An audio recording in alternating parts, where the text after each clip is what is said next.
Hi everybody, I'm Crosbie from Finch Chevrolet in London, Ontario, Canada, and you're watching Tailgates in Crosby. It's a little crummy out today, and there's a going away party for our head detailer. So it's loud in the dealership, people all fired up on cupcakes and stuff like that. It's a Friday afternoon. Thought I'd go outside, pop open the rear hatch on the Esky, and give you guys an update. I just had one of my customers, thank you Mr. Knowles for pointing it out, that I hadn't done a video in a long time, and I feel like this is becoming a common theme with me not updating you guys on a regular basis, and I apologize again because it's not fair to you guys if you're expecting for me to be giving you guys updates on a weekly basis or even more aggressive than that.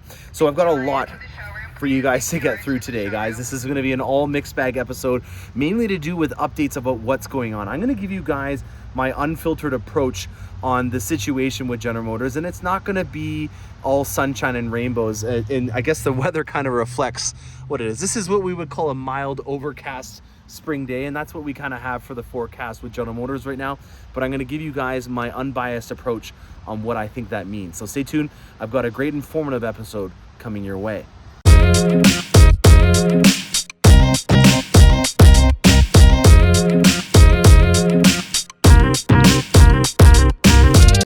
All right, tailgates in Crosby. Here we go. Got all my stuff set up for you guys to see. Got my little go package that I bring to all my vehicles with hats. I got things that I can mount for windshields to do time lapses. I guess I don't need these bad boys anymore.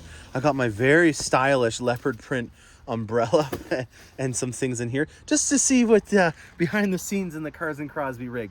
On the topic of Escalade rigs that we're in right now, I'm going to be selling her. I have a new project that should be here any day now, and it's going to be something that we talk a lot about on the channel right now, and that has to do with the ETAs and the expectations of deliveries. If you know anybody that's interested in my Escalade, I am selling it. If you're in the States, you're in luck because it has over 12,000 kilometers or 7,800 miles on it. I can export it to you, and with the exchange rate right now being very favorable for the Americans, you know, $110 would do the trick. So if you're interested in getting my Escalade, let me know, because I can export it to you. I know all the right people, the same people that I did my my Cars in Crosby trip down to Carlisle and bringing it over the border. They're the same folks that can help me out in exporting it to you, and you don't have to pay the tax because there's a bill of lading on it. That means that I can ship it right over to you in the States, and it's a pretty lucrative opportunity for you and I both. We've got lots of things to talk about though on the delivery set. I've had a lot of tumultuous days in the last few weeks, and it's all really related to logistics now. It's not one specific thing, there's a number of them, and it's been very difficult for me to be able to put a finger on what specifically is the problem and why your vehicle is not here. But I'm going to kind of give you guys my unfiltered, unbiased approach on what I think is going on, and hopefully that gives you at least some information, because just like I haven't been filming a lot of episodes lately, there's a lot of salespeople that are not informing their customers about what's going on, and I feel bad about that, and I want to give you guys, even though I may not be your salesperson, an idea of what is going on. So in no order, these are the things that I know for sure are happening. There's rail issues. The rail issues are from a number of different things. I didn't know this, but every time that the winter thaws out, the rails have an issue, and we actually had a derailment right over here. So our famous little train montages, we had an incident, and they had to bring in the whole crew from CN to get it fixed up, and that was just something that was literally right in front of us here that happened. Apparently when there's a thaw, they can't load up the rails as much with vehicles and have a lot of weight on them, so that's one of the reasons why you're seeing a shortage of inventory that's coming through the rail network.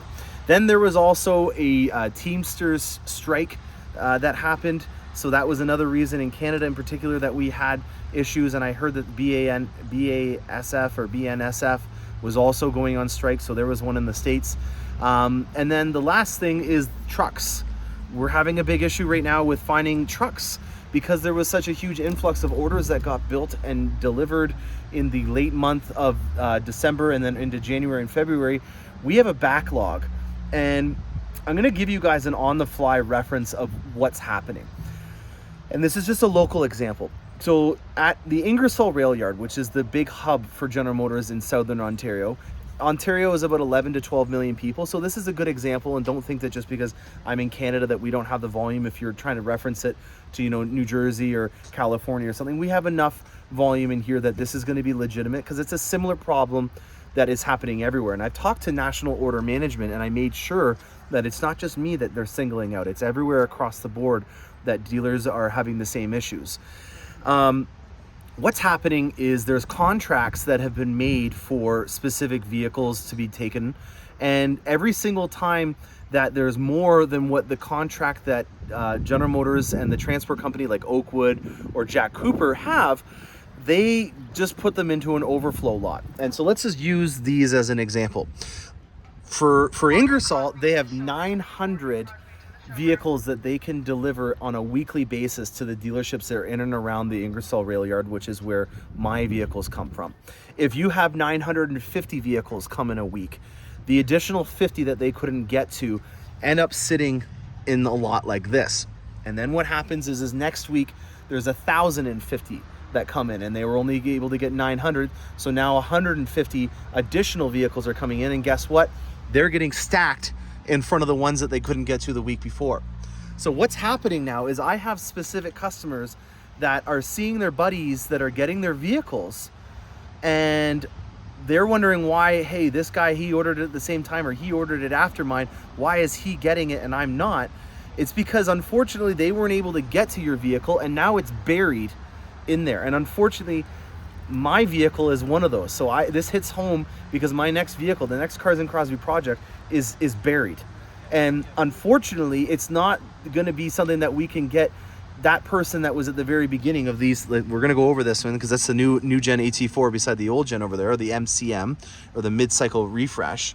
But those ones at the very back are going to be the last ones that they get out of the overflow lot. So as of right now, they're trying to increase the contracts to get vehicles shipped by truck a lot more aggressively. Not trying to be rude, but it sounds like lip service so far. I haven't seen any increase on my end yet, but I'm preparing you. If you were supposed to get your vehicle in, let's say, February, and you still haven't got it, it's going to be a while, because they have to get to everything else that they've been getting in backlog before they can get to yours. So no way of sugarcoating that. It sucks, and this is just a proper expectation, and that's what I like to deliver more than anything on my channel. I could tell you that your vehicle is going to be here, but I'd be lying. So I'd rather tell you the truth, so that at least you can set up your investments, your expectations, and everything else that you have, like road trips and whatnot, for a proper situation. So luckily for me, I can drive my Corvette in the time being, and I can get rid of the Escalade, even though blank is not here yet, but not for everybody. And I really do feel for you guys, and I have that kind of remorse, because I like to live this job and buy vehicles, so I know exactly what it's like to feel like nobody's helping you out. But we're dealing with trying to solve so many problems at once. I've only listed a couple problems, and there's hundreds that I could list right off the top of my head.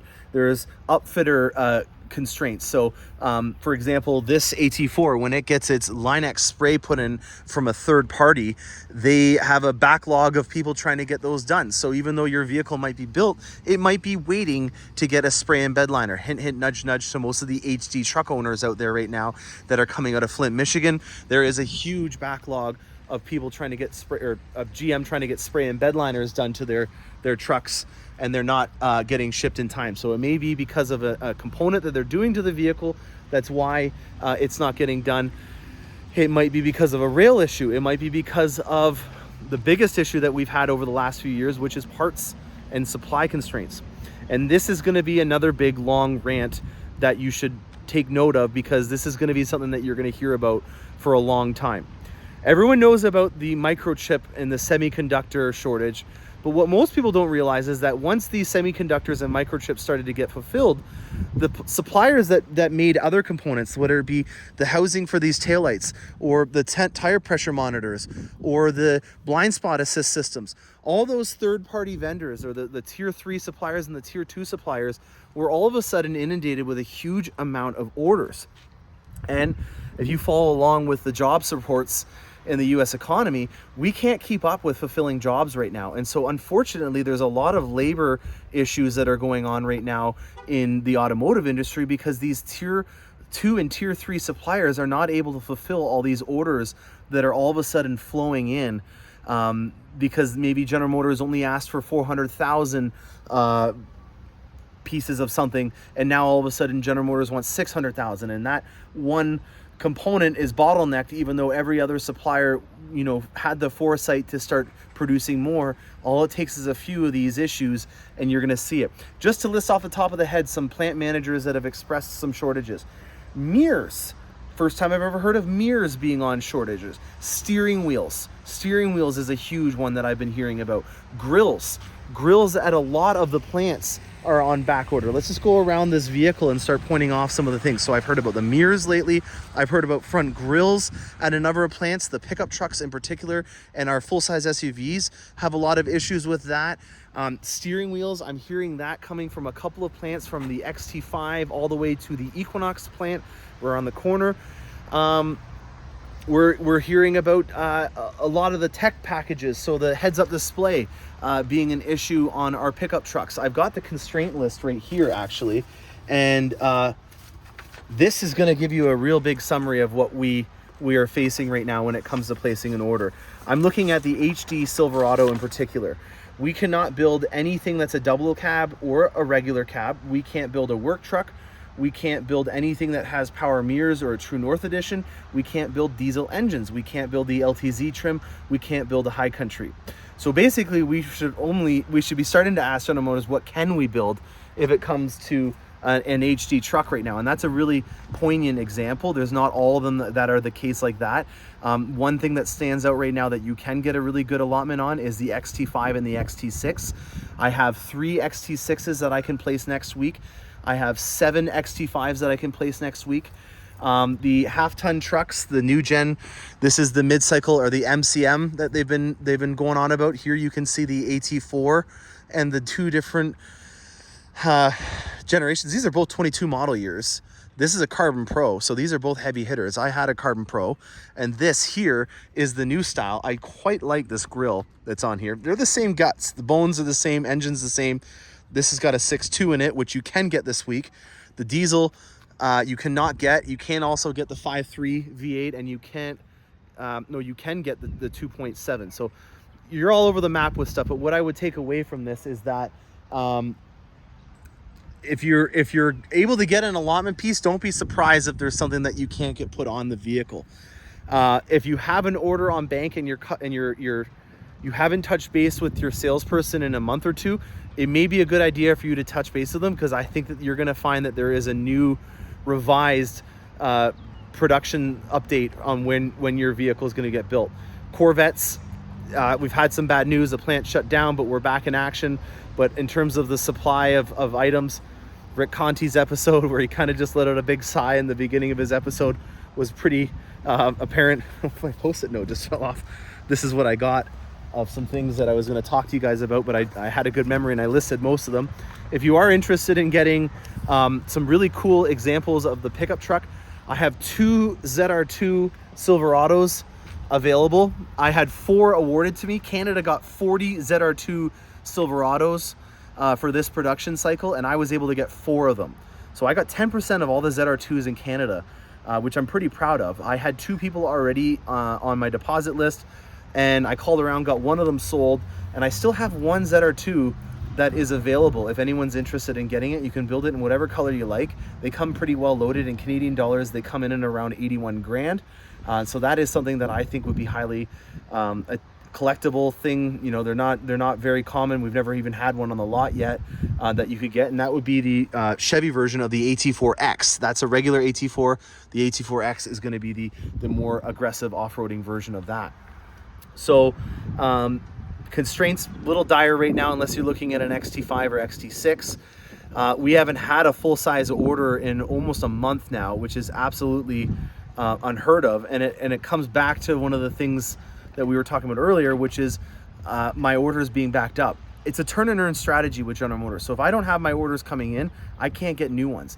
So this is adding insult to injury for me on a business level about having no vehicles coming in, because I can't earn any new allotment until those vehicles originally that are at the plant or stuck in transit or stuck in a rail yard 30 kilometers away come to me. So I don't want this to come across as a vent, more as it is, you know, an informative way of being able to give you the current situation. Now, the consensus, this is telling me what is going to get built and when it's going to get built. Just some things that we talk about a lot on the channel, the XT5 and XT6, those are going to get built for the week of May the 30th. So if you got an awarded allotment for this week right now, which is April 7th or 8th, you're going to get it built at the end of May. The Escalades are getting built May 16th. This is not the final consensus yet, but it is for the XT5 and XT6. Camaros are going to get built for the June the 6th. Corvettes, we didn't get any Corvettes this week across the board in Canada. So if you are waiting for a Corvette and you're in Canada, sorry you didn't get any. In the States, if you are going to get one for this week, it's June the 6th that you would be getting your build for. Pickup trucks are going to be for the end of May, and then HD trucks are going to be for the 23rd of May, the week of the 23rd, for HD Sierras and Silverados. Yukons, Tahoes, May the 16th, if you did get one. We didn't get any here in Canada or at our dealership, but you may have been lucky in getting one at another one. So we went through our constraints. Another thing that I want to talk about, I have a ton of 2022 brochures. I forgot to mention it on the channel earlier that my shipment came in. They are beautiful. I love them. They're hard to ship though. I just tried to ship one the other day through UPS and it was going to be $28. The brochures cost me $35, so that was kind of a tough pill. And then I went to Canada Post to ship it locally in Ontario, the same province as where it was originating, and it was $21. So if you really want it, I'm gonna have to charge you for the postage as well. It's gonna be around $56 in order to get one shipped to Ontario. If you're in the States, just order them from the NCM Museum, or if you're in the area, please grab one. I still have 21 brochures as well as I have 2 boxes of 22 brochures. If you're on my client list and you haven't picked up your brochure yet for your model year, come by and grab it. It is on me. It's part of your Corvette program. We went through, we were going to sell the Escalade. I've been taking off emblems because of the Onyx package, and I got a little creative and I went to our paint shop and I got them painted. This isn't one that is painted. They're on Facebook Marketplace right now. I did it with my wife's XT5 as well. All the trim that came off of it, I painted it, and now I'm selling it on Facebook Marketplace. I'm trying to recover some of the costs because when I ordered all those blacked out components for the XT Fizzle, they just pop right off and they're all OEM stuff. This is the Radiant one that's still not delivered yet. The customer is away on vacation, so you're finally getting to see what the revised Radiant package looks like. But these grillettes here, the front grille, the side pieces here, on the back of the tailgate, this big piece here, and these ones down there, all of those pieces I powder coated black, or sorry, I painted them black, including the exhausts, and I now have them for sale. So they're OEM Cadillac parts that I painted black. And if you're not wanting to spend the $6,000 for the Onyx package, I'm selling it for a whole package of $2,500 cash. If you want some of the pieces individually, as they come in, I will help you out with them. For example, this grill here is the upgraded Radiant grill. I am gonna powder coat it. This is what it would have looked like that was on it originally. I'm gonna powder coat it black and sell it as well, and it'll look like this once it's all done, and I'll list that as well. So being a little resourceful, but there's a lot of people out there that might want to reinvent the style of their XT5, and it's a great way of being able to do it at a cost-effective price point. So this is the Radiant package. We've got the 20s on here in a nice polished chrome. We've got the Galvano style chrome grill that is a part of it. We've got the monochromatic logos. I have, if you're interested in getting some logos for your Escalade or XT5, ones that are completely painted black. I apologize I don't have them here, but they exist. I have them. They're on Facebook Marketplace right now. And yeah, that's the last little piece of that. What else do we got to talk about? Corvettes. Haven't heard any new positive news about the Z06 yet. I'm hoping that I have some. There's no pricing out yet for the Corvette, but the order workbook did come out for being able to build 2023 Corvettes in Canada. I have already placed my first order for 2023 Corvettes, and I do have some positive news to pass along that I do have 3 Corvettes that are going to be coming in for the next 2 weeks. So if you're on my list and you I want to know where you are. You're going to be 3 spaces closer next week, so congratulations on that. I did just learn that a couple of hours ago, so that's nice to hear that I am getting 3 new Corvette pieces, but I need a lot more than 3. I hope you guys enjoy this episode. I know it was a little bit of a rant, and I know that I haven't been doing a lot of episodes, but I am happy to report that we are posting my position to be my go-to guy, my team member, my co-Carson Crosbie Jr., part of the team here, and that's going to help me in being able to expedite a lot of the things that you guys reach out to me on. You know, I sometimes get so many emails in a day that the things get lost, and some of you guys are very clever in just responding back with the same email. John, I believe, was one of those individuals that reached out to me and then resent it, and I got your brochure to you right after you sent it. I apologize, guys. I'm just a one-man show. I'm trying to be a car salesman. I'm trying to do all these other extracurricular things. I'm trying to research and network to try to find out big problems about what's going on with the whole car experience right now with General Motors. And I'm hoping that this team member is going to really help out so that I can focus on enjoying everything related to the General Motors experience. There's a lot of fun things that are going to be coming about. We are going to be doing a Corvette takeover at the Finch Chevrolet lot. We haven't determined a date yet, but that's something that we're going to be working on in the near future. So keep that in the back of your mind if you're looking at trying to come and meet up with me or get a brochure. If you guys have any questions, please comment on the channel. That's the easiest way for me to be able to get back to you. And I like it when you guys comment on there, because then everyone gets to see the comment. So maybe you had the same question, put it out there. Then I can respond back to it, and everybody can enjoy what I had to say about your comments. So hope you guys enjoyed this episode. I hope to have some more awesome content coming in very soon. I have, for example, about just in my own personal order work bank, about 40 high-end vehicles that we could do some really fun episodes on. And I'm going to be showing you guys a compilation of the things that I've been doing in the last few weeks coming up right now. So I'm not going to have a closure to this episode. This is going to be it for me signing off. Hope you guys enjoyed. All right, guys, 2 massive exciting updates. This stack here is all Toyo Proxies in the 24 that we're going to get loaded up with some 24-inch Vossens. So I'm excited to see that shipment in. Good luck to anyone that could try to find any more in Canada after I just cleared them all out. And this over here in that, what were we calling this again? Erwin Rommel's tank brown from the Second World War. This here is the new generation mid-cycle refresh. This is a Duramax Trail Boss, guys. We've got the new lights on here. We've got that beautiful inline 6 in here. And check out the interior. There it is, guys. Breathe it in. We got ourselves a Trail Boss. Congratulations to this customer. I think we're gonna unwrap this puppy and go through some of the features. First things first, guys, you can tell it's got Global B now because it's got the new keys that we've had on our Corvettes, our Escalades, and our Tahoes. So that's exciting to see on this. Yeah, let's get this unwrapped. All right, not my delivery, but I want to feature it because it's a pretty color and we got a nice sunny day. Elkhart Lake Blue with the original carbon flash metallic wheels. You already know what I have to say about that. And we've got some carbon flash metallic ground effects that are on here. This is the 5VM kit that's painted, not exposed carbon fiber. Still got to do a detail to it, but it's not my delivery, so I don't know when the next time I'm going to see this. And I just wanted to feature it before we had it delivered to the customer, because obviously they're not going to want to come in. And with these things being so reliable, we rarely see them again.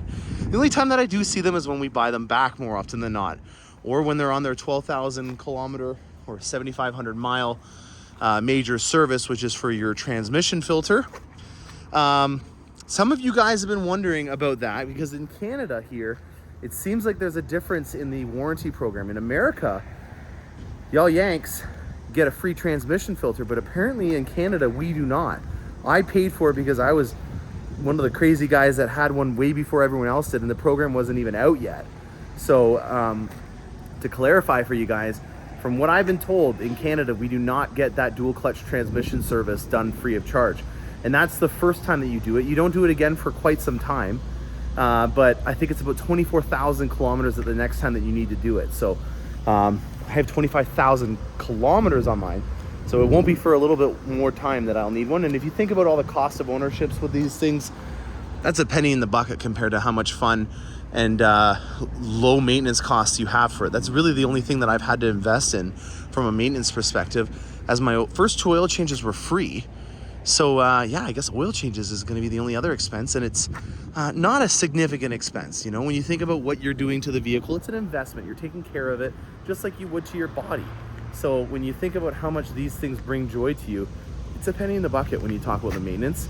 And I'm glad to see this on a sunny day. We finally, I don't want to jinx it. The good Lord might be laughing at me because there might be another snowstorm coming, but I feel like we might be in spring soon. Again, I don't know if it's actually spring on calendar, but we got Corvettes coming. Well, spring has sprung, and I'm gonna let you hear the sound of this before I show you what it is. Check this out, guys. Look at the twin turbs on the C8. Holy cow. Give it a little rev if you can. How cool is that, guys? This thing is a work of art, and this is all done custom. I'm just gonna show you underneath the hood here. This is all custom done. He has it just so you didn't hear. He's got a catch can in here. It's running about 5 pounds of boost right now. And I'm lost for words right now at how cool this is. It's just a work of art. That is absolutely remarkable. What an amazing Corvette coming through. Thank you very much for showing me this, man.